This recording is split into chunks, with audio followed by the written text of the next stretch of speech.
The daily leaf blowers are doing their thing outside, so I apologize if you hear that. But Toronto, it got worse. The Toronto Maple Leafs just went out there and lost yet another game to, this time, the Carolina Hurricanes. The undefeated Carolina Hurricanes, to be exact. One of the several remaining teams to be undefeated still, which is kind of mind-blowing when you really think about it. But one of the more important parts of this Carolina Hurricanes team was indeed the man whom they started in net, the guy who got a standing ovation and a guy that was praised to heck in his post-game interview, Freddie Andersen. Now, if you're a Toronto fan, you know exactly who he is, and you know the importance that he has had on the Maple Leafs the past few seasons, but Freddie Andersen, back with the team that originally drafted him in Carolina, was able to backstop the bunch of jerks to a 4-1 win, in probably the most convincing fashion they could have had. This game was one where the Toronto Maple Leafs needed a few things to happen. Firstly, you needed to go out there and play a full 60 minutes. And secondly, you kind of needed your top guys to step up because they've been kind of disappearing the entire rest of the way. And to be fair, you did have one of these guys step up. Auston Matthews scored his very first goal on the year, his 200th career NHL goal, making him the sole leader of fastest American-born player to reach the mark. He wrapped it around Freddie Andersen. He got it through. It's 1-0, assisted by Michael Bunting, of all people. And that was about it. The Toronto Maple Leafs since then got outscored, out high danger chanced, and they ended up losing 4-1. Sebastian Aho scored. Unfortunately, Jack Campbell, you can't save extraordinarily good tips 100% of the time. Steven Lorentz just dances around Rasmus Sandin. He outpowers him, he outmuscles him, he outwills him, and then he gets it by the goaltender too.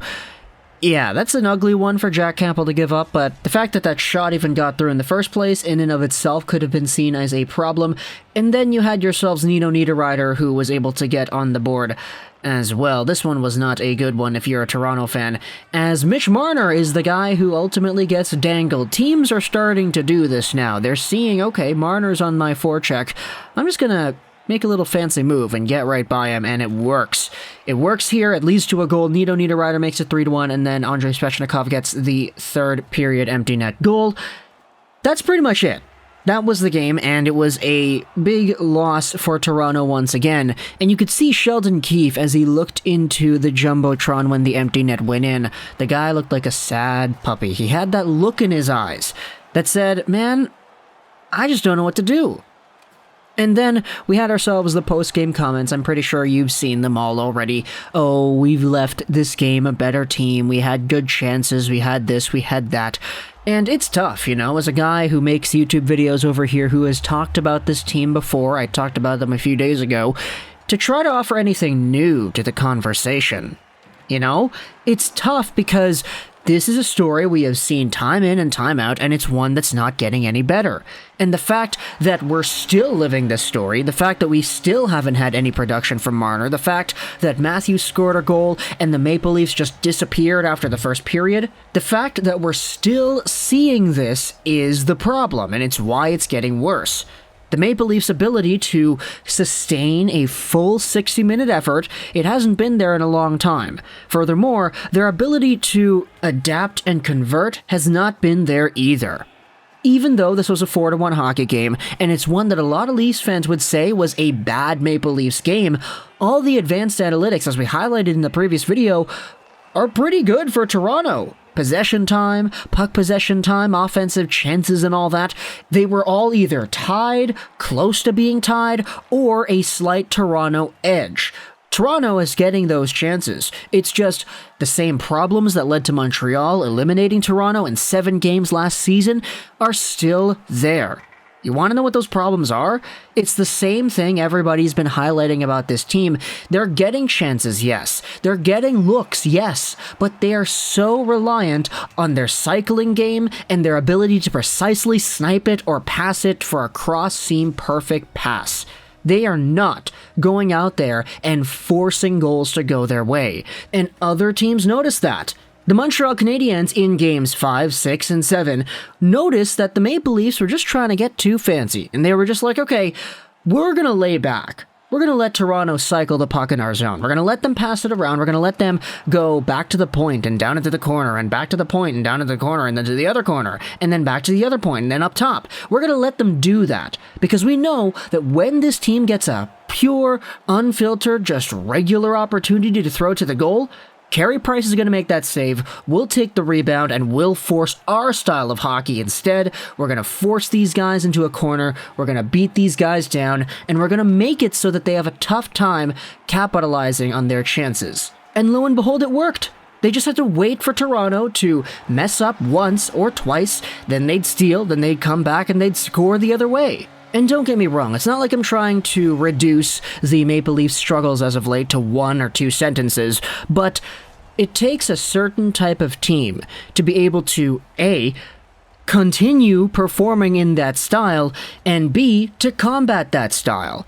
Montreal showed a ton of character when they defeated Toronto in Game 7, or not even just Game 7, but Games 5, 6, and 7 in the 2021 playoffs. Montreal showed off that desire, that eagerness, and that willpower to get it done. Toronto, as we noted in the last video, never seems to show that off. When the going gets easy, they have an identity of breaking down. When the going gets tough, the same thing happens. They lose games they are supposed to win, and now, if you take a look at it, the games that they are supposed to go out there and try their behinds off, because this is do-or-die territory against Carolina, an undefeated team, against their old goaltender, they only show up for 20 minutes.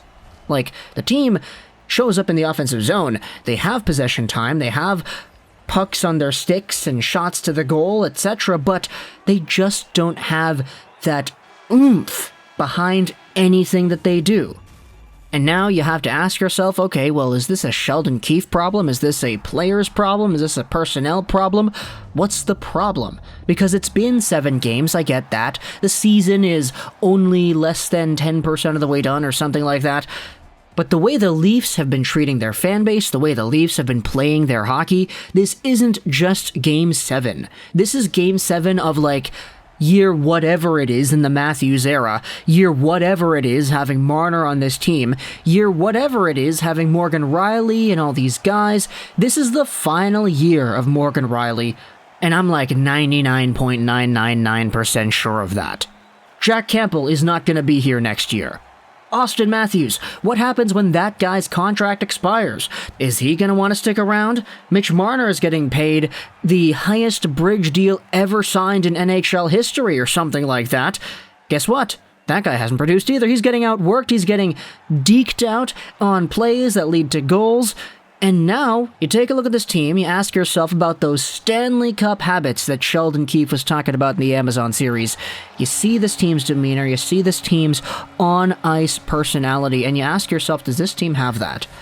Does this team have those Stanley Cup habits that will force them to not even just win a Stanley Cup? I'm not talking about that. I'm talking about just winning a playoff series. Not letting opportunities crumble away and choke them away when you're already halfway there to regurgitation. All you gotta do is spit it out. You just gotta spit out that win. You're so close. Spit out a playoff series win, and then everybody's gonna be happy, or at least a lot more happier than they are right now. But no. You find a way to choke it down 100% of the time. The way this team plays is not able to get it done. Sheldon Keefe, the way he's coaching these guys, is not able to get it done. The star players on this team, hey, Matthews got a goal. Tavares got a goal the other day too. Nylander has been stuck on 5 points for a while. Marner, guess what? He's still done nothing. With every passing game of these guys not performing up to expectations, this situation gets worse. And I get it, it's 82 games long. We're going to have some games in there where Marner gets 2 or 3 points and Tavares gets a hat trick and Matthews gets on the board more than once too. We're going to have those good games. But Stanley Cup habits are formed long before the playoffs even begin. They're formed during times of crisis like this. They're formed throughout the rest of the 82-game year. And so far, in the limited less than 10% of the season sample size we have had, the Leafs have failed to show up to expectations, and frankly, people are starting to lose hope. Belief? Nah, doesn't really feel like it anymore. Talk to me in the comments, what do you think about the Toronto Maple Leafs and whether or not they're getting worse? I'm saying they are. Do you agree, disagree, whatever? Let me know in the comments all your thoughts. I hope you enjoyed this British Rolls 99. And bye.